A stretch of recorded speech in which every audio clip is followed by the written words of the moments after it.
Howdy, howdy, howdy. Welcome back to MCubed. I am your host, Harris, and today we've got another Movie Tuesday. But this Movie Tuesday is a little bit special because we're going to be talking about the box office of this past weekend, of course. But what else are we going to be talking about? Oscar nominations. It's Oscar nominations day. So I will go ahead and apologize because if you can't tell, I'm a little sniffly. I have a bit of a cold. None of the Ronas or nothing like that, of course, thankfully, but do have a little bit of a cold.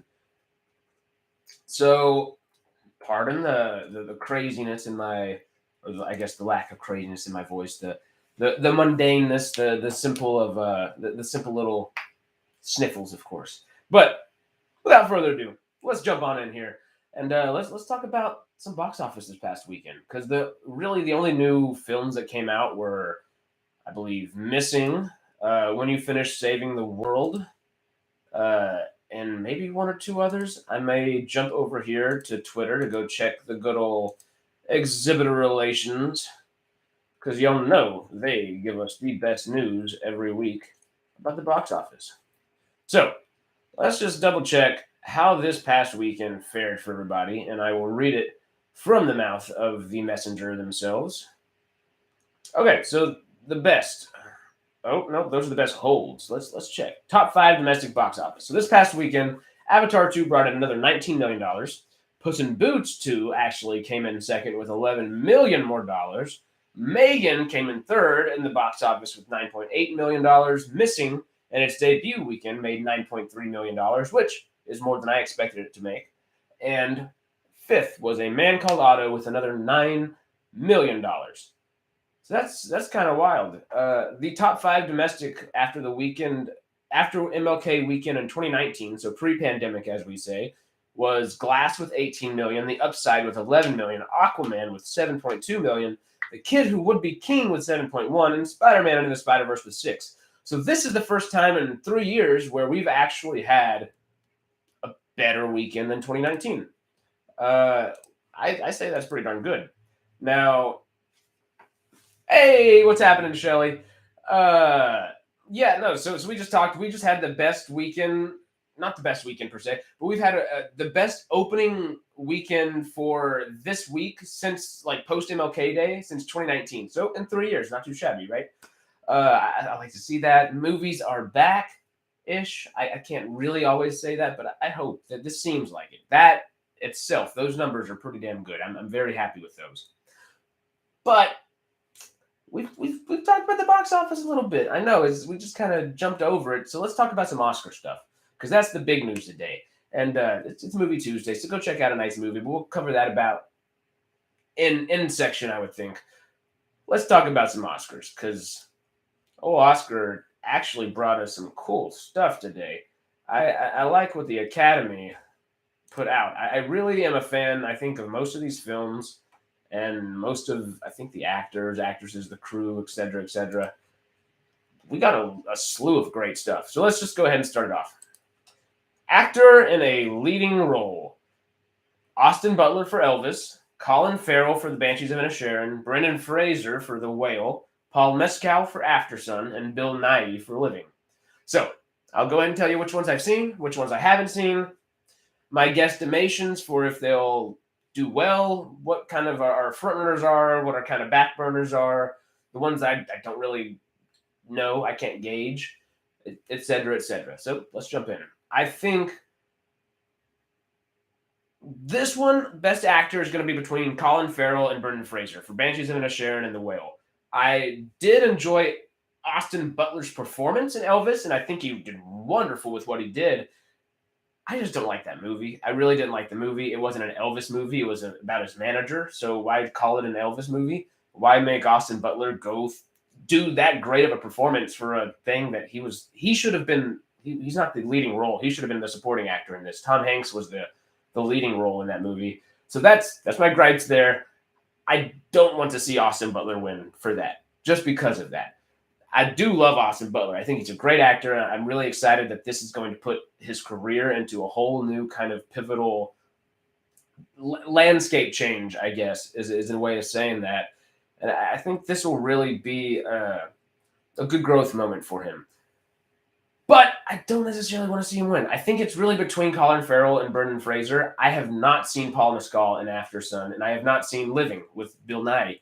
Although I do love Bill Nye and I love Paul Mescal, I just really, I don't know. I haven't heard much buzz around them. I actually didn't hear much buzz around either one of those movies either. I know they're great. I've heard good things about them, just not a whole bunch. And usually that doesn't keep me from seeing things, but I can't see everything in a theater. I try. I really do try.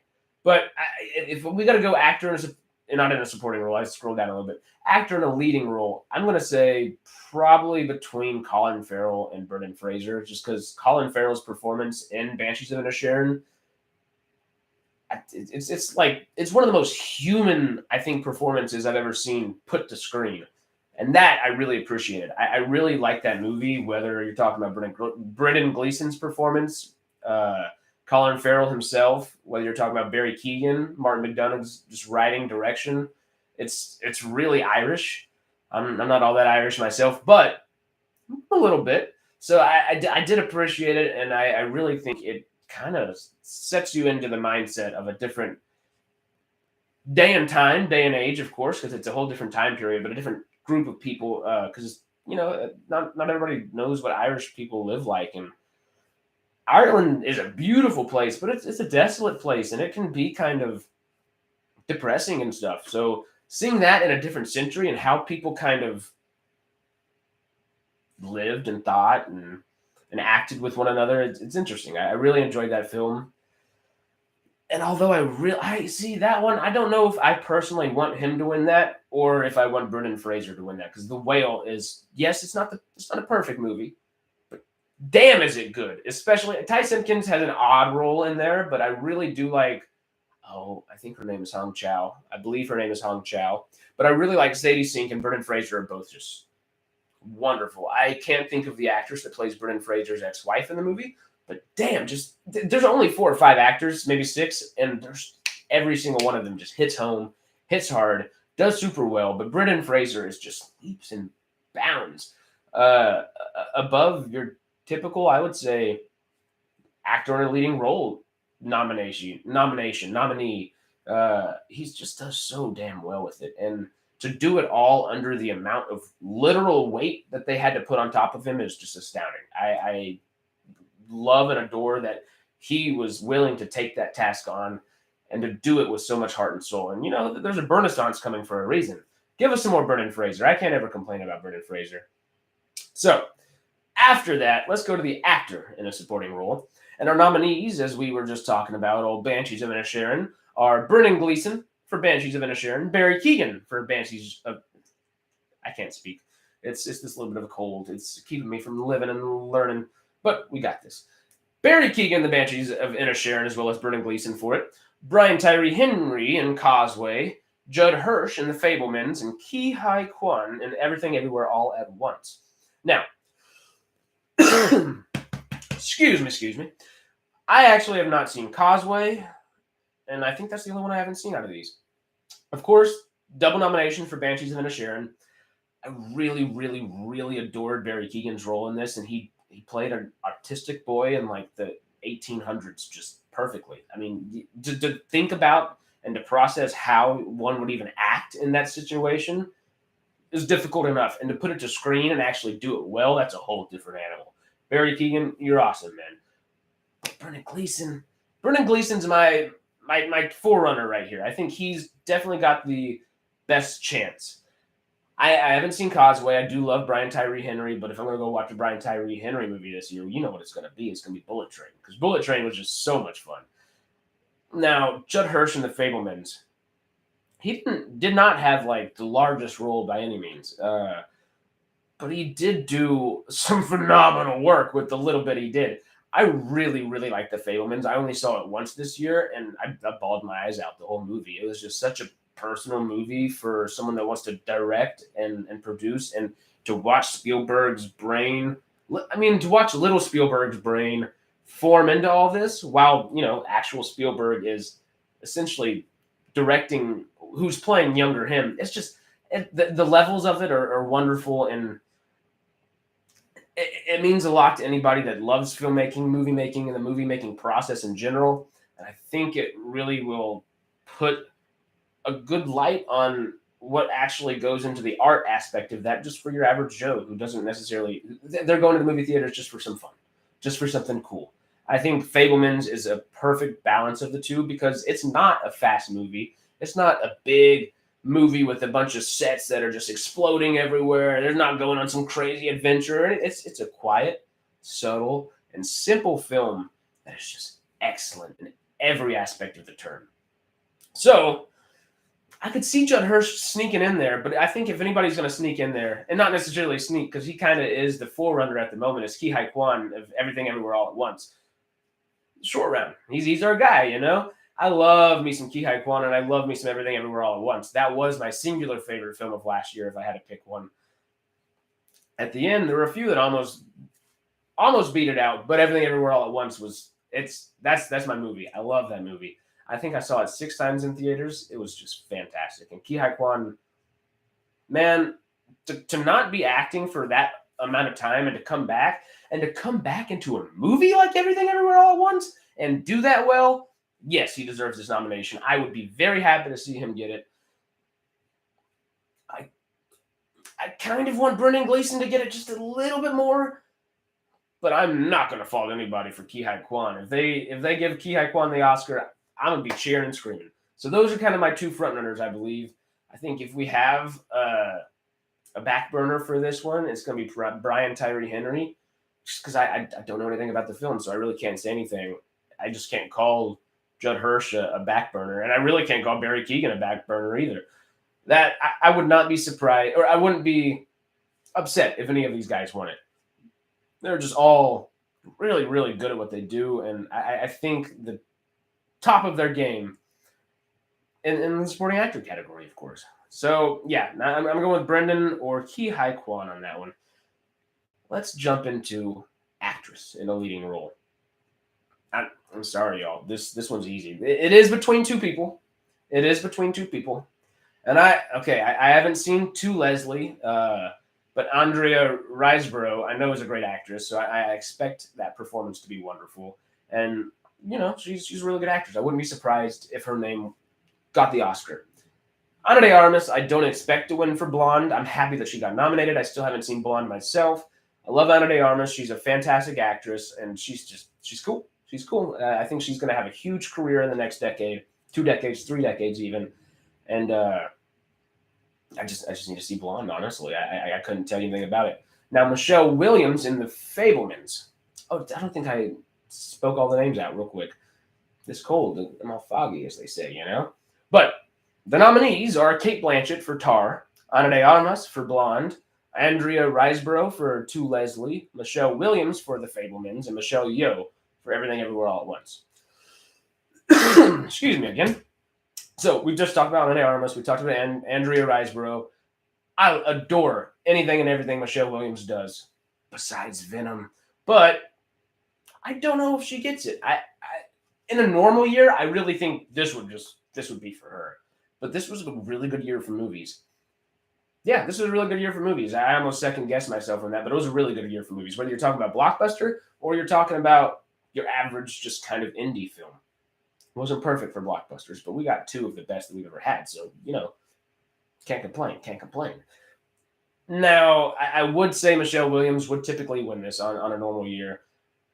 But our 2 that are kind of, I think, racing the horse versus one another are going to be Michelle Yeoh for Everything Everywhere All at Once and Cate Blanchett for Tar. Now, I would love to see Michelle Yeoh get this Oscar because she deserves it. She really does. Not many people have seen Tar, though. And if you see Tar, you understand why Cate Blanchett's going to win this Oscar. She just did so damn good. And it's Cate Blanchett. What do you expect? It's Cate Blanchett. She does wonderful and excels in any and every role that she's ever in. But with Tar, she did something that's almost not unheard of, but damn, she just maybe never seen before in some ways because she just does it so well. She really embodies a composer that is kind of losing their, I wouldn't say mental palpability, but I would not say, That is a film. I don't know if it's on any streaming services at the moment, but if you have the chance to check out Tar, 3 letters, TAR, that's it, Tar. So good. It is so good. But if Michelle Yeoh wins, you won't see me complaining, because that, once again, is my singular favorite film of the year. I saw it 6 times in movie theaters, and Michelle frickin' Yeoh was a big part of that. She's a really big part of that. But she's won all these other awards, so a lot of people are thinking, oh, she's a lock. You're set. I just don't think so. Cate Blanchett's there, and I think there's an 80% chance it goes to her. 15% chance Michelle Yeoh. The other 3, they can divvy up the other 5%. All right, let me cough one more time before we jump into a new category. See, I reeled that one up. That was a good cough. All right, nominations for the Best Actress in a Supporting Role. We got Angela Bassett, Black Panther, Wakanda Forever. We've got Hong Chow. Yes, I said her name right earlier. The Whale. Carrie Condon for The Banshees of Inisherin. Jamie Lee Curtis for Everything Everywhere All at Once. And Stephanie Hsu for Everything Everywhere All at Once. A lot of people think Angela Bassett is a lock in this role. And her role in Black Panther 2 was excellent, was really good. But it's the only thing I remember about the movie, really, besides a little bit of Namor, and Shuri is now Black Panther. Cool, great. I liked Black Panther, but I didn't love it, and liking it is just kind of like, I liked it, move on. The first Black Panther is a memorable film. The second one is not. And I love Ryan Coogler. I really like the team that he has there. The costumes were amazing. That movie didn't hit me. And no matter how good Angela Bassett was in it, she's the only thing that elevated that movie. Maybe not the only thing, but nigh the only thing, you know? So as much as I almost expect her to win, she does definitely have that lock, as people say, down. But I don't know if it's a full lock. The lock is a little bit rusty, and there's some water in there, and it's getting looser and looser. Hong Chow for The Whale, although she had an excellent performance alongside Sadie Sink and Brendan Fraser and Ty Simpkins. I just don't see it. It is a smaller role, and it's not like that small role where every single scene is just hard hitting. Even though it's hard hitting, it is very hard hitting. It's not like Judd Hirsch in The Fabelmans, where that's even less screen time, and dude gets an Oscar nomination for it. Hong Chow did excellent. I think this is going to push her forward as well. Now, Carrie Condon in The Banshees of Inisherin may be that dark horse that kind of sneaks in there, because Banshees is just perfect on so many levels. So I wouldn't be surprised if Carrie Condon won it. I would be happy, but I wouldn't be surprised if she snuck in there and got that from Angela Bassett. She's my second most expected. I don't know. I don't have a most want for this necessarily. Besides, we'll get there. So next up, we got Everything Everywhere All at Once. And another 2 nominations for this one, because Banshees had 2 Best Supporting Actors. Everything Everywhere All at Once has 2 Best Supporting Actresses nominations. And I adore Jamie Lee Curtis. You adore Jamie Lee Curtis. We all adore Jamie Lee Curtis. It's freaking Jamie Lee Curtis. You know, who doesn't? But once again, I don't know if her performance negates an Oscar. It does an Oscar nomination, because she really does do a lot in that film. Whether she's the thing you really remember about it or not, she does a lot, and her role is very, very, very, very pivotal. Not just in the beginning, not just with all the taxes and the accounting and going in and doing all that with the IRS. The humanity aspect that Michelle Yeoh's character garners from her and all these different multiverses later on, it's one of the main parts of the film, and they do it so well. But speaking of Everything Everywhere All at Once, our youngest of all the actress nominees in the Best Supporting Actress role is Stephanie Hsu. And if there is a dark horse that wins, this is my one. I really want her to win this Oscar, because she did phenomenal in a role like this. And think about it. Someone, I don't know how much older she is than me. I'm about to be 24. I think she's probably, if I had to guess, she'd be mid to upper 20s, just because they always cast down a little bit. So I'd have to guess she's like 25, 27, 28, probably something like that. Don't know. Don't quote me on that. Google will help us out later. But for her to put this type of performance against Michelle Yeoh, who is just Michelle Yeoh, like martial artist, master of everything, and well, I almost said everything everywhere all at once again, but she's just that would be hard to act against her in a type of role like this because I mean, of course, Michelle Yeoh would activate and hopefully boost your own performance with just the quality of her own. But then you got to go up against Ki Hai Kwan too. Not against, I guess, alongside, but that's it's difficult to act alongside people that are that, I guess, huge at times. Whenever, did you know who Stephanie Hsu was before this year? I didn't, but I will never forget her ever again. And I think that, for that reason alone, should get her an Oscar nomination, of course, but hopefully a win. Hopefully a win. Fingers crossed for Stephanie Hsu, because I adore her particular role in the film. Her role makes that film. It makes the film. I love Michelle Yeoh. I love Ki Hai Kwan. I love Jamie Lee Curtis, but Stephanie Hsu's role makes everything everywhere all at once. It's just perfect. It's such a perfect film in so many ways. But all right, now let's jump into Best Animated Feature Film. And 1 second, let me cough. Oh, that was a good one. That was a good one. All right, let's jump in because this one is actually kind of it's up in the air. Best Animated Feature Film could be between 3 actual animated films and 2 claymation, stop motion, which the 2 stop motion are I can't even say anything right now. Guillermo del Toro's Pinocchio and Marcel the Shell with Shoes On. I loved both of those movies. I saw Marcel the Shell with Shoes On at a drive-in. I actually have the Ford drive-in thing that we saw. It was great. We were in the back of the commercial for a second. It was cool. Those are 2 hard ones just to pick between there. That alone is hard enough. Now you add the 3 actual animated films, not just the stop motion. You get Puss in Boots: The Last Wish, The Sea Beast, which I never saw, but I really did want to see. That's Carl Urban's animated children's film. I believe it was a Netflix film that came out this year. And then Turning Red, which I also didn't see just because, I'm not tired of Disney animation or anything. I went to go see Strange World and Buzz Lightyear this year. Lightyear, not Buzz Lightyear. We can't differentiate the 2 enough, you know?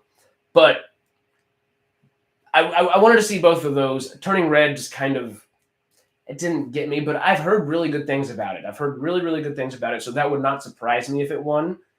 I don't know anything about the Sea Beast besides Carl Urban's in it, and it looks really cool. It looks kind of fun. I'm honestly surprised I didn't end up watching it this year. So I would love to see Carl Urban and that whole team get that. But my three big ones that I think are competing with each other are Guillermo del Toro's Pinocchio, Marcel the Shell with Shoes On, and Puss in Boots: The Last Wish. Puss in Boots was surprisingly maybe the best or the second best Shrek movie. It was damn good. The animation was a little different. Had to get used to it for a second, but once you're used to it, whoo, that was great. And it was dark in a lot of ways too. That villain was really, really well done, and I can't wait for more Shrek, honestly. Anything in that little world, I'm going to be happy with. Now, the last 2 that we're talking about are the first 2 that we were just talking about for this, were Guillermo del Toro's Pinocchio and Marcel the Shell with Shoes On. I'm kind of surprised, not fully surprised, of course, that Marcel the Shell with Shoes On is in here, because it is stop motion. It is literally about a shell with some googly eyes and a talkative mouth going around and having an adventure, first with her grandma, and then with his grandma, and with a couple other people later. I can't spoil anything.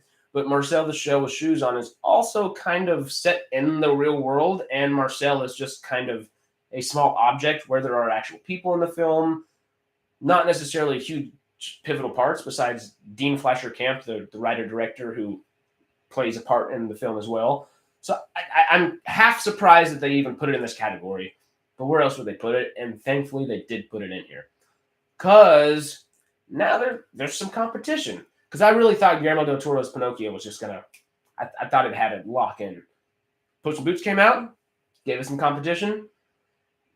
The fact that Marcel's even in this category gives both of those films a little bit more of a run for their money. I would be ecstatic if any of those films won. Personally, I kind of want Puss in Boots to win. I love stop motion, and I really love it when stop motion is honored with Oscars and Oscar nominations and things like that. But Puss in Boots was just so good.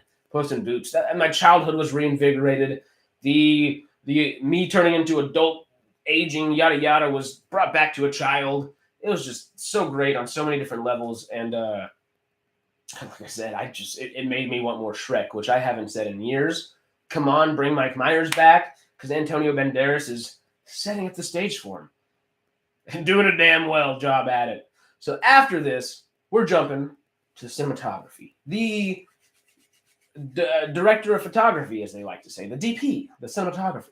So our nominees are All Quiet on the Western Front for James Friend, Bardo, False Chronicle of a Handful of Truths, Darius Kanji, Elvis, Mandy Walker, Empire of Light, good old Roger Deakins, and Tar, Florian Hofmeister.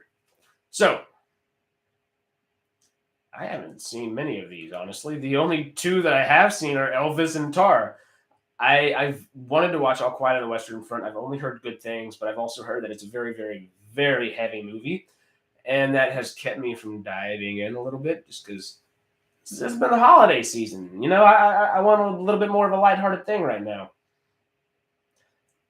But it looks beautiful. Just from the trailers, just from what I've heard about it, it looks beautiful. I don't know anything about Bardo, False Chronicle, A Handful of Truths, though. I read that title. I've read all these things earlier. I don't even remember reading that earlier. So I don't know, but Darius Kanji sounds cool. Hopefully, you know, something cool happens. Elvis, like I said, the cinematography was actually really good in the movie, but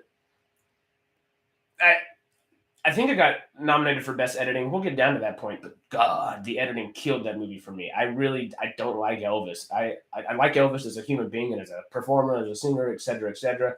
But that movie just wasn't it. Not for me. So if I had to put someone on the back burner, sorry, Mandy. I haven't seen Empire of Light. I've heard mixed things about it. It is a movie about movie making, and I meant to go check it out because I saw Babylon and I saw The Fablemans. The Fablemans was amazing, and Babylon was, I really liked it in a lot of ways, and it was definitely intriguing the way it went in a couple other ways. That one's definitely up for interpretation by anybody and everybody that watches it. But I never saw Empire of Light. Now, the thing that puts it in this category, though, is the fact that Roger frickin' Deakins is the cinematographer for the film. Now, if you don't know, Roger Deakins is maybe the singular best cinematographer, director of photography on this planet alive right now. And if not, he definitely has been at times, and he probably will be again. He's an old guy, but God, he's good with the camera. He knows his brain works in camera lenses. It's crazy. It's great. Now we got Florian Hofmeister for Tar. That's just a fantastic movie, but and the cinematography really does help tell the story, but it's not like some grandiose aspect of cinematography. It really keeps it almost in the brain of Livia Tarr, Cate Blanchett's character, and I don't know if it really deserves the win or not. I can't really conflate it with the others, comparing it because I haven't seen those. And I know I don't want Elvis, so my front runner at the moment is Florian Hofmeister, but I wouldn't be surprised to see Roger Deakins get it because Roger Deakins deserves any and every Oscar they can give him. So we'll skip to the next. Costume design. Our nominees, as we were just talking about, Babylon and Mary Zophris, Black Panther Wakanda Forever and Ruth Carter, Elvis and Catherine Martin, Everything Everywhere All at Once with Shirley Kurata, and Mrs. Harris Goes to Paris, Jenny Beavan. So I never saw Mrs. Harris Goes to Paris. I almost did because Harris and Paris rhyme, and I'm Harris, so why not? But I didn't get around to it. So I don't really even know what the costumes look like. I want to say it was a period piece. Why do the 30s or 70s come to mind? I'm not positive. But either one of those period pieces are really great for costume design. Now, Everything Everywhere All at Once. Everything Everywhere All at Once. If I can get English going today. Sorry, this cold is just killing me, y'all. I'm at the tail end of it, but talking like this is difficult. Hence, no sidetrack this past Sunday. But we got it this weekend, so come on. But Everything Everywhere All at Once is amazing in every single degree, and the costume designing had to be insanely difficult. I mean, it's innately difficult just with the things that they're doing. They're switching between multiverses, and everybody's got to look just slightly different. Now, different people from different multiverses are popping their brains into someone within the universe that the main characters are in. So everyone acts a little different, and they get a little bit of a costume change every now and then. There's a lot that goes into it. But I don't think I'm going to give it that. I don't think it's going to get this. I think really it's going to be between Babylon, Black Panther, and Elvis. Elvis, although I will harp on the movie all day, it looked good. It looked really good, and Austin Butler looked like Elvis. So maybe, probably, possibly, who knows? Last time, I think the Marvel Cinematic Universe ever won an Oscar was for Black Panther for Best Picture, and I believe Best Costume Design. I would not be surprised if it came back and won it again. The only thing that I think would be holding it back from winning again is the costumes that they put on Okoye and Aya. I forgot the character's name off the top of my head. But the two of them that played the Midnight Angels at the end of the movie. Great, cool, boom, boom, boom, pow, pow, pow. Great fun to watch, but those costumes were silly, very silly looking. They didn't look practical. I thought they were aliens, you know? Now, for all the things that Babylon doesn't have going for it in your typical viewing, it looks great. And not just looks great with cinematography and all these different things, but looks great within, they're in the 1940s, and everyone looks extravagant within the 1940s, or they don't. And you see those. You see the disparitions of people within every aspect of the industry, every aspect of just life in general, and the costume designing in that movie was perfect. It was perfect. So that, if I had to choose, would probably go to Babylon. But it might be Elvis, it might be Black Panther. I think those are our three front runners. Everything Everywhere All at Once definitely has a good chance as well. I haven't seen Mrs. Harris Goes to Paris, but like we were saying, you know, period pieces tend to do well. So maybe. Now, okay, I'm gonna skip this one. I'm gonna go right back to it. Let's do the documentaries real quick. Then we'll go back to director. So documentary feature film nominees are All That Breeze, All the Beauty and the Bloodshed, Fire of Love, A House Made of Splinters, and Navalny. So I'll be honest, y'all. I have not been watching documentaries the past year, probably the past 2 years. I'll watch one every now and then, but I feel like YouTube kind of covers a lot of the documentary things that I typically would watch, and documentaries are more like someone's opinion trudged into actual history. So I do kind of avoid them. Or if there's a documentary that has like two different angles from two different like viewpoints, then I'll check both of them out. But that doesn't happen often. So I try to find objective people, and typically YouTube's the way to do that. So I am not very knowledgeable on the documentary stuff here. If I had to pick one, though, All the Beauty and the Bloodshed, Fire of Love, and A House Made of Splinters sound cool. So those are my three frontrunners right there. That's my criteria. They got to sound cool for documentaries right there. So documentary short film. This one I know a little bit more about, not much. So The Elephant Whisperers, one of my old friends actually sent me that this morning and was like, you got to watch this. So I need to go watch that one. Haul Out. Haul Out. How Do You Measure a Year? The Martha Mitchell Effect, and Stranger at the Gate. So because I was sent Elephant Whisperers, that's probably my front runner. But Stranger at the Gate sounds cool. And you know that's my criteria for documentary stuff. So one of those two is what I'm choosing. One of those two is what I'm thinking. I don't know. I really don't know on that one. I wish I was better. And next year I will be. But we'll see. So directing-wise, this is the category that kind of hits me the most a lot of the times because it is something that I really want to do with my life. And I love trying to figure out the intricacies of what people did to direct a film their mindset going into it and their mindset trying to help the actors find their own mindsets for their characters within said films. So directing is kind of almost a lot of these jobs put together, and I adore that role within a film working medium. Whew. Good cough. Okay, so our there we go. Our nominations for the Best Directing category in 2023 are The Banshees of Inisherin with Martin McDonagh, Everything Everywhere All at Once, The Daniels, Daniel Kwan and Daniel Scheinert, The Fabelmans, Steven Spielberg, Tar, Todd Field, and Triangle of Sadness with Ruben Östlund. Now, Triangle of Sadness was one of my kind of favorite films that I didn't really see coming this year. I saw it, I think, like 3 weeks before it came out, and I was like, oh, Harris Dickinson's going to be in here? He's got my name. I'm going to go see it. And I loved that film. The directing is that if it wins in any category, and obviously it's nominated for this, so that's why it's even there, but the direction was amazing in that film. Tar with Todd Field, I feel very similar about, but who's to say if he would have directed anybody as well as Cate Blanchett in that role? That Cate Blanchett is just, she's Tar. She is, I mean, obviously her character's Tar, but the film is her film. I love Todd Field, and he is just an excellent, fantastic director in every sense of the word. I just don't expect him to win this. Tar could win Best Original Screenplay, and it could win Best Actress. I just don't expect it to win this. I really think it's between Spielberg, the Daniels, and Martin McDonagh. I think this will be the one thing that Martin McDonagh doesn't win, because I think Banshees is going to really sweep a lot of these Oscar wins, of course. Spielberg, I love the guy, but he's my runner-up. I really would love to see the Daniels win for Everything Everywhere All at Once. Just the amount of direction that you'd have to, because like we were just saying, the director is supposed to help the actor, not necessarily find the character with the actor, but because that's for the actor, but they're supposed to guide them. They're supposed to be the guide.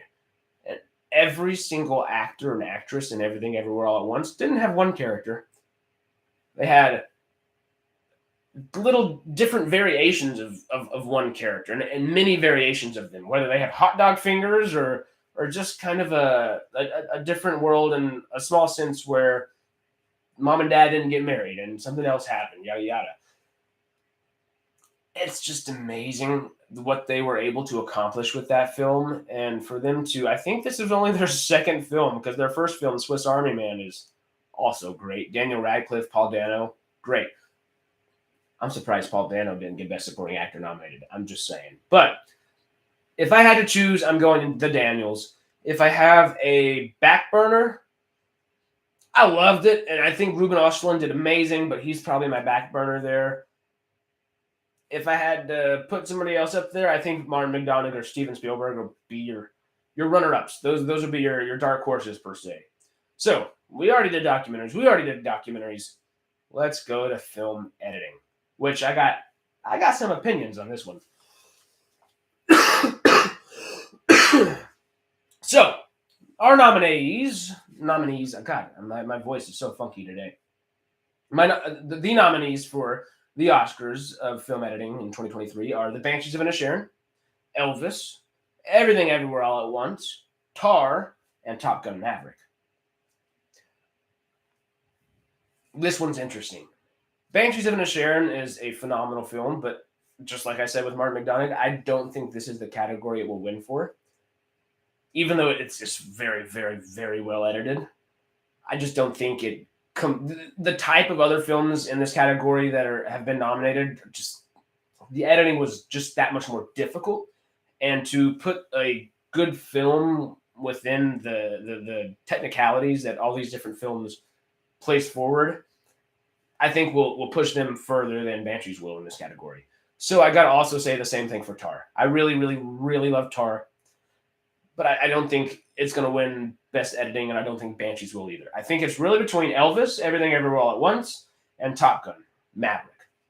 So, like I said earlier, I think Elvis is god-awfully edited. I don't think it's good editing at all. I think editing ruined that movie, And as much as I really do like Baz Luhrmann, I think the direction of that movie was not good either.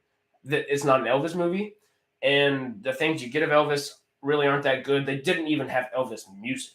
Like they didn't have a licensed song at all. Which is like, come on. Maybe Can't Help Falling in Love, but I don't think that was licensed. I think they did a remix of it. You can't no Elvis music in an Elvis movie? And I know that's not the editor's fault. That's more Baz Luhrmann, but you didn't see his name in Best Director for a reason. So, man, I don't want to harp on Elvis, but God, I did not like that movie. And it does not deserve the best editing because editing in that movie just made it confusing. Not necessarily confusing, but it just made it unclear. It just kind of pushed the story along and kind of trudged the big details in the back. That's not what that's supposed to do. That's not what you're supposed to push the story along and keep things at the heavy, good, pivotal plot concepts at the forefront without shoving them down your throat. That was just showy, flashy, and shoving everything that they even came up with down your throat. That's not what you want to see. So, no, Elvis was not for me. So that's all I'll say about that one in this category. But I really think it's between Top Gun Maverick and Everything Everywhere All at Once.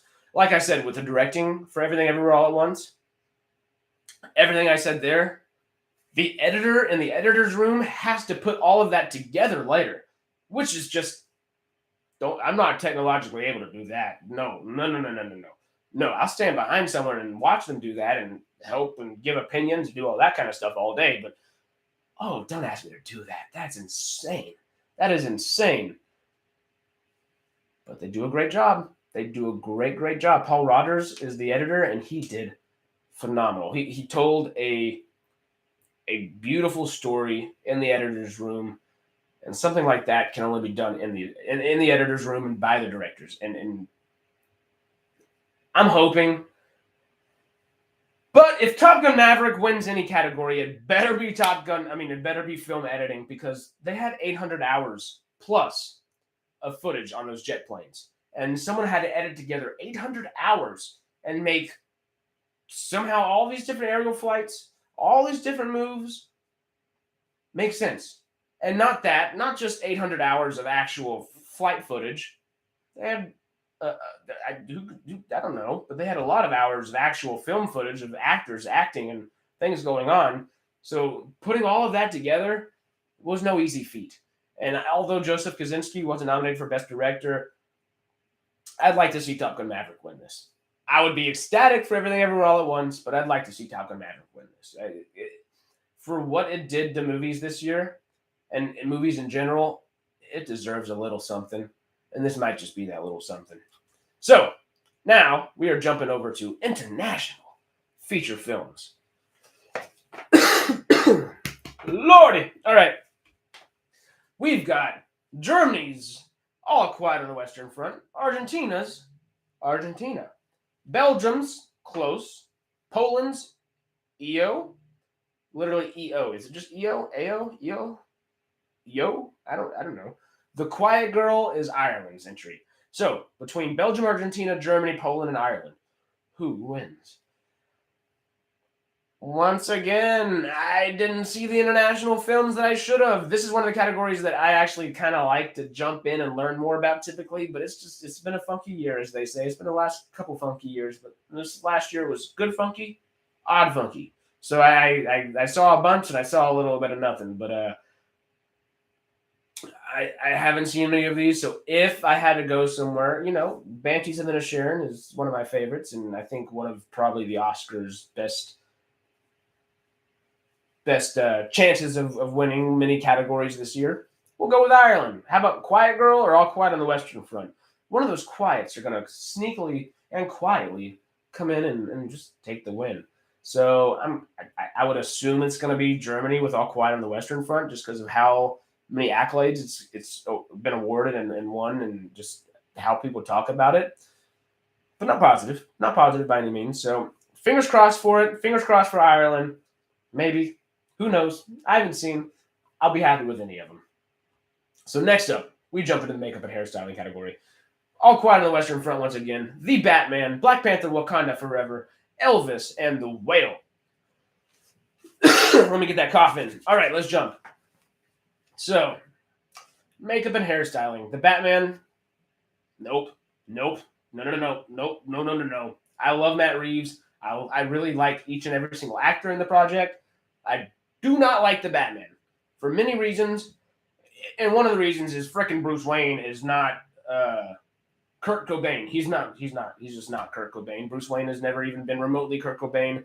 I think that is misunderstanding the character just as much as Zack Snyder misunderstood the character of Superman and Clark Kent in Man of Steel. It's I like the detective aspects of it, but it's dumb as hell. Like the foul. I could just rant about that movie all day. I hope that one doesn't win.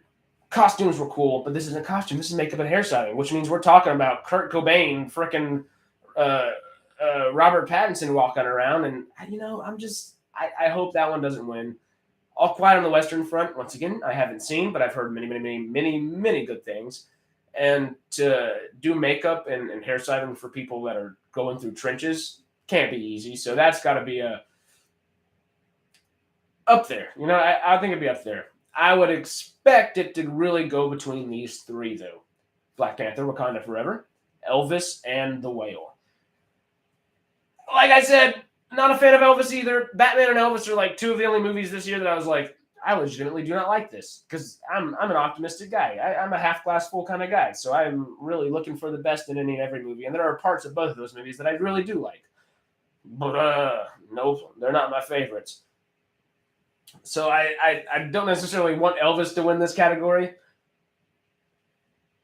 but that makeup and hairstyling was done very, very well, and I wouldn't be surprised. Kind of same thing with Black Panther here. I think they do a great job. Makeup and hairstyling for everybody on set to do America, to do an African nation, and to do a South American nation, and do that kind of makeup and hairstyling, and literally have different cultures be succinct but also kind of borrowed from each other every now and then. It's really beautifully done, and there's some really cool stuff there. But I kind of want to see The Whale win this one, Brendan Fraser in that fat suit is just amazing. The fact that he acted with so much soul under being weighed down by hundreds of pounds, it's insane. And it is a feat. And that makeup and hairstyling was a big part of that. So that's my hope. I'm hoping Whale wins that one. Fingers crossed. If we had to have a back burner on that one, though, makeup and hairstyling, I'm tossing the Batman. Batman's on back burner. The ones we expect to are Black Panther, Elvis, and The Whale, and those are our three front runners, and I'm going with The Whale for my personal pick. So, we're jumping on to music. The original score. Our nominations are All Quiet on the Western Front for Volker Bertelmann. I said that better than I expected to, especially with the cold. Babylon for Justin Hurwitz. The Banshees of Inisherin for Carter Burwell. Everything Everywhere All at Once for Son Lux. And The Fablemans for John Williams. Yo, I said John Williams. Like, all right, just give him the Oscar. Keep going. Just kidding. I love Everything English. I love Everything Everywhere All at Once, and I love Banshees of Inisherin. And I really did like the score aspect of Babylon. It is one of the most fun parts of the film. I can't put any of those guys over frickin' John Williams because, once again, Fablemans is a quiet film, which means the score has to be subtle and intent, and it's purposeful, and it's just beautiful. It's just beautifully done, beautifully made, and beautifully composed. Thank you, as always, John Williams, Mr. Star Wars, Mr. Jurassic Park, Mr. a little bit of everything. He just does so well, and, it's his last year kind of doing this job. I hope he goes out with an Oscar. So, music. Original song. Not score. Song. Also, if y'all have any cool ideas, or not ideas necessarily, but if you have any ideas of who you want to win, toss them in the comments. Let's have a debate. Let's have a discussion. But as we keep going, we can keep going. So far, we've got a lot of these down. We're just going to jump to music original score from music original soundtrack. Not soundtrack, sorry. Score. No, score. Oh, God. I can't read or write right now. Read or speak. Good Lord. Talk about a brain fog. We just did a music original score, now a music original song. So, nominees are Applause from Tell It Like a Woman, music and lyrics by Diane Warren. Hold My Hand from Top Gun Maverick, music and lyric by Lady Gaga and Blood Pop. Lift Me Up from Black Panther Wakanda Forever, music by Timms, Rihanna, Ryan Coogler, and Ludwig Göransson. Lyric by Timms and Ryan Coogler.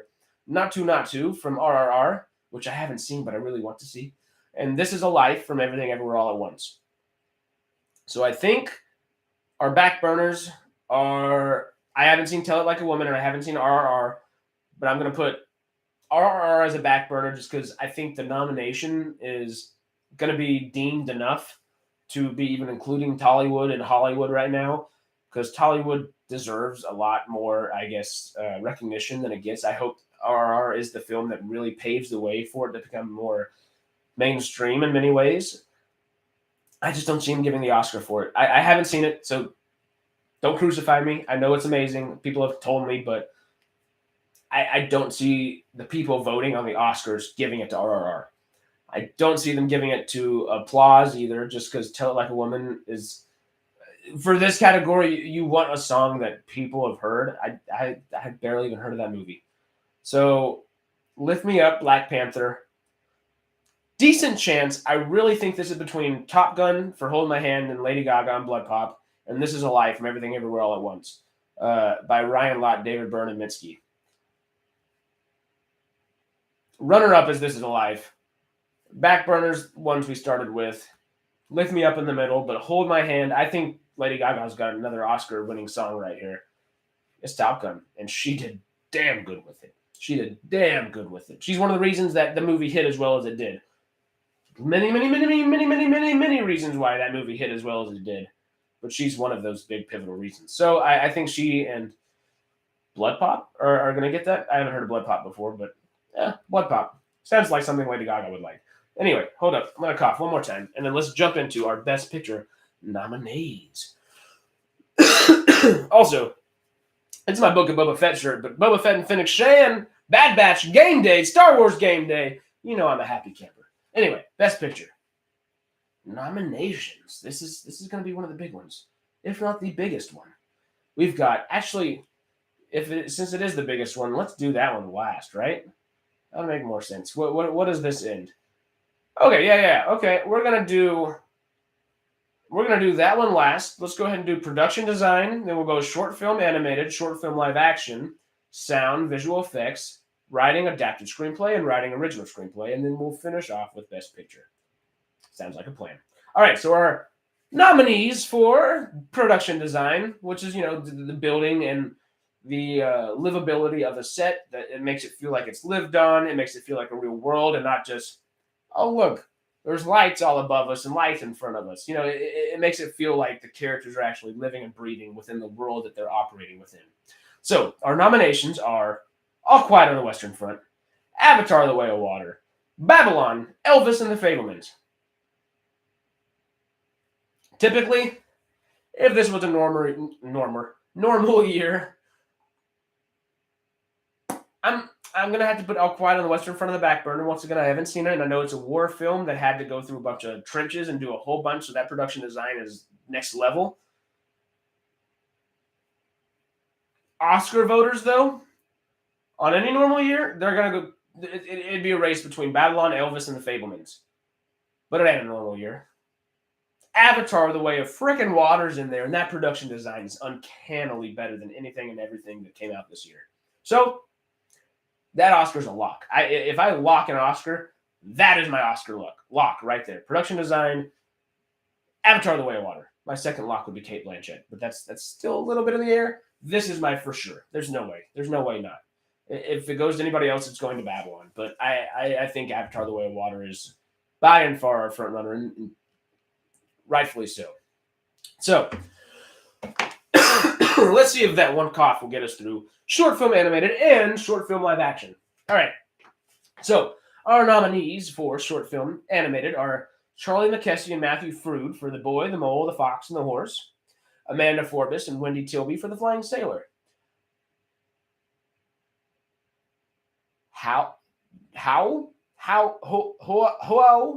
Joao Gonzalez and Bruno Cateo Cateno. God damn, this is difficult. I like to say names right. J-O-A with your little apostrophe. O. How that name, Gonzalez and Bruno Cateno. For ice merchants, Sarah, oh God, no, this is actually easy. Iceland stuff is pretty easy. Sarah Gunnarsdottir and Pamela Ribbon for My Year of Dicks, and Lachlan Pendragon for An Ostrich Told Me the World is Fake and I Think I Believe It. Usually I am really good about seeing short films. I don't think I saw any of these films this year, any of the short films, whether animated or live action, so this is another category I am personally slacking in. So we're choosing really cool titles. There's 5 really cool titles. The Boy, the Mole, the Fox and the Horse, The Flying Sailor, Ice Merchants, My Year of Dicks, and An Ostrich Told Me the World is Fake and I Think I Believe It. So My Year of Dicks is supposed to be really good. I've actually had a couple people tell me that's supposed to be really good. Ice Merchants I've heard a little bit about, and I have heard good things from what I have heard. Have not heard anything about The Flying Sailor. Have not heard anything about The Boy, the Mole, the Fox, and the Horse. And I haven't heard anything about An Ostrich Told Me the World is Fake and I Think I Believe It. But if we're just choosing things kind of based off of the coolness of the name at the moment, I got to go The Boy, the Mole, the Fox, and the Horse, or An Ostrich Told Me the World is Fake and I Think I Believe It. If I had to put a frontrunner out there, just because I've heard the most about it, would be My Year of Dicks, which just sounds like a funny film, short film. So check those out. I'll check them out too before March rolls around and this actually pops up. But we'll see. We'll see. I'm intrigued. So short film live action. We've got nominations for Tom Berkeley and Ross White for An Irish Goodbye, Anders Walter and Rebecca Pruzan for Evalu, had a voice crack, whoop. Alice Rohrwacher and Alfonso Cuarón for Le Pupille, Eric Viton and Gout Lied Larsen for Night Ride, and Cyrus Neshvad for The Red Suitcase. I got through those names. I did well on that one. I'm proud of myself, even with my little cold going on. Did well. Okay, so I don't know any of these again. If I had to choose one just from the top of my head as a front runner, I see Alfonso Cuarón and La Pupille. So I'm going to go ahead and put that as my front runner. I don't have any other opinions on there, honestly. If I'm going for cool names, An Irish Goodbye, A Red Suitcase, but I see Alfonso Cuarón on there. I think La Pupille will win there. That dude. See, I can't cuss like that on YouTube. That dude can direct. So I expect the short film live action to be really good. So let's jump to sound. Whew. All right. That last cough did get us through 2 categories. So let's see if we can go through sound and visual effects in one more cough. Let's prime it up. Whew. All right. Our nominees for sound this year are All Quiet on the Western Front, Avatar: The Way of Water, The Batman, Elvis, and Top Gun: Maverick. Let me go ahead and poo-poo the things I'm going to poo-poo that you already know. Elvis, it's nominated for Best Sound, and it doesn't even have an actual Elvis song in there. No, toss that thing out. No. If that wins, I'll start a riot. The Batman, not my favorite movie, sounded cool. No, the sound, I mean, the score, maybe not so much. It didn't sound bad by any means. I did like the score, but the sounds of the film were really well done. It's gritty. It's you feel like you're in the streets with them whenever you're there. I just don't like the movie in general. So those are going to be my back burners. Sound, though, All Quiet on the Western Front, I hear is just amazing. And sound is one of the reasons why to be able to feel like you're in the trenches with these guys is just hard to do. And everything that I've heard about it, I think has said, everybody that I have heard from that has said good things about it has said sound is one of the reasons why. And I can speak English, you know? But if I personally have to choose, Avatar: The Way of Water or Top Gun: Maverick are definitely our biggest sounds because those films are full of sounds. Top Gun is obviously, you're on aircraft carriers, you're on Air Force bases, you're flying into war zones at times, and you're flying giant planes, fighter jets, and IMAX cameras. So if anybody's got good sound, it's frickin' Top Gun. But then you get to Avatar: The Way of Water. And part of the thing that brings us into that world is just not just the visuals, not just the world building and the storytelling. I know people don't like to give it any good accolades on storytelling, but there really is good storytelling and world building, or it wouldn't be as great of a movie and it wouldn't be as beloved as it already is if that wasn't there. And sound adds a key ingredient to all of that. It necessitates it. And I really think this Oscar is between one of those two. I can't pick between those two myself. I probably lean a little bit towards Avatar: The Way of Water, but I'd be very happy if either one of them won. I'd be happy with almost any of these besides the Batman and Elvis, of course, because, I got my own personal little, not vendettas against them, but I wanted more. Anyway, visual effects. Let's jump on these nominees.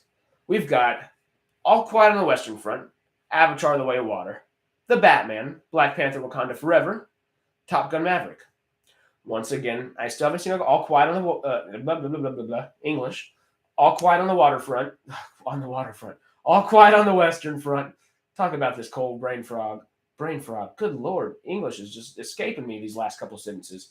Anyways, All Quiet on the Western Front is supposed to be wonderful with visual effects. The Batman was good. Black Panther was good. But you expect that from those. And it didn't really bring anything to the forefront. Like, cool. Like, they jumped a car through some flames on the Batman. Not really visual effects. That should be a practical effects, which I don't even know if they have an Oscar category for practical effects. They should. But I don't think that hits the ball there for me. This is going to be between Avatar: The Way of Water and Top Gun. And it's visual effects, so it should undoubtedly go to Avatar: The Way of Water, and there should be little no doubt about that. If there is another lock, I think it's our two Avatar wins. I'm going to go ahead and chalk them up as wins. Visual effects and, oh my God, production design. There we go. So, moving along, as we say. Let me do one more good cough. We'll get both these last two categories before we get into our final category, Best Picture. And these last two are writing for adapted screenplay and writing for original screenplay. Un momento. I'm coughing in my own shirt like I'm in public. I'm just coughing in my elbow, Anyway, let's jump in. Our nominees for the Best Adapted Screenplay are All Quiet on the Western Front, Glass Onion, A Knives Out Mystery, Living, Top Gun: Maverick, there we go, 4, and Women Talking. So, I have not seen Living, and I have not seen Women Talking. I meant to see Women Talking. Once again, though, that's just a very serious and hard movie, and, it's the holiday seasons. I saw a couple of them like that. I think I saw The Fabelmans, and I was like, I can't watch any more hard movies this month. I need to just relax and have a good holiday season. So I have not seen Women Talking. Supposed to be amazing. All Quiet on the Western Front, same ordeal. Supposed to be amazing. That is an adapted screenplay in the sense that it is a rebooted screenplay of a screenplay that already existed with lots of changes, of course, because I believe the whole side of the war's changed and everything, yada, yada. Living, I haven't seen it. I really couldn't tell you much about it. But the reason Top Gun: Maverick and Glass Onion and Knives Out Mystery are here are because sequels are treated as adapted screenplays because they came from the idea, the script, the concept, etc. of the original film. So both of those technically count as adapted screenplays, and I think those are really our front two runners. Of course, I can't really say anything too precisely because I haven't seen the other three. But Glass Onion and Top Gun: Maverick, I would think adapted screenplay, the screenplay's not perfect for Top Gun. It's a very simple movie in a lot of ways. They don't tell you they're villains. They literally, we're going to go get these guys over here. Great. But it's amazing at what it does everything that it does is just a rehash in a lot of ways. So I don't necessarily expect it to win. It's a really well done rehash. And like a rehash that hits our nostalgia and then keeps pushing it forward and keeps the story moving. So it's not just nostalgia bait per se. So I could see why it would win. I think Glass Onion will get the win, although the more I think about Glass Onion, the less I like it. I really do love Knives Out, and it's one of the best murder mysteries in a long time, if not one of the best murder mysteries ever. Glass Onion just was lazy. I really didn't like the third act. I didn't like how the whole thing was like turn on its head and, okay, well, you could have laid some stuff out without just like, it's not a movie where you go back and you're like, oh, this was hidden here. That was hidden here. No, because they're just going to tell you what they hid later on in a movie, which is lazy. That's not good writing. And Ryan Johnson can write well when he chooses to. So I don't know. I expect it to win, but that one doesn't really grab at my heartstrings the way I would have loved it to, you know? So let's go to writing an original screenplay.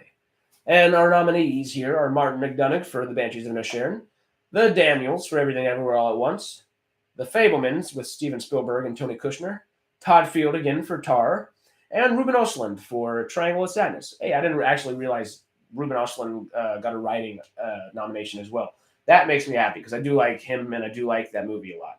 And this is his first English language movie, I believe, as well. So that's really cool that he got 2 Oscar nominations for his very first English language film. Now, the other, I don't think Triangle of Sadness is going to win. So as much as I do like everything that I just said, I don't think it's going to win this category. The other 4, it's up for grabs. You know, Banshees of Inisherin is just so well done. It's perfect in many, many ways.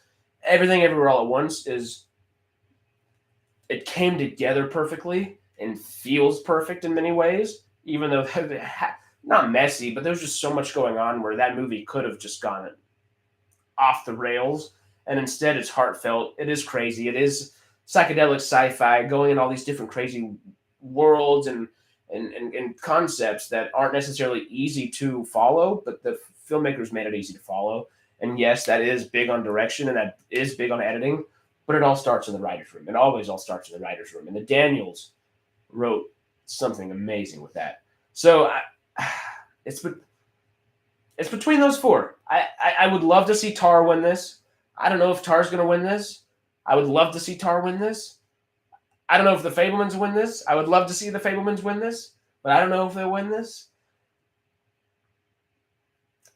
If I had to put a 2 at top, I'd say Banshees and Everything Everywhere All at Once, but I don't know. It really could go to any of those 4 because they're all amazing. And, you know, Triangle of Sadness is actually really amazing in its own right. So that would be cool to see that sneak in there and be that dark horse. I just don't expect it. I don't expect it.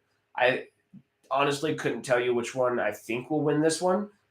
If I had to jump in the mind of an Oscar voter or the Oscar voters in general, because there's so many damn people,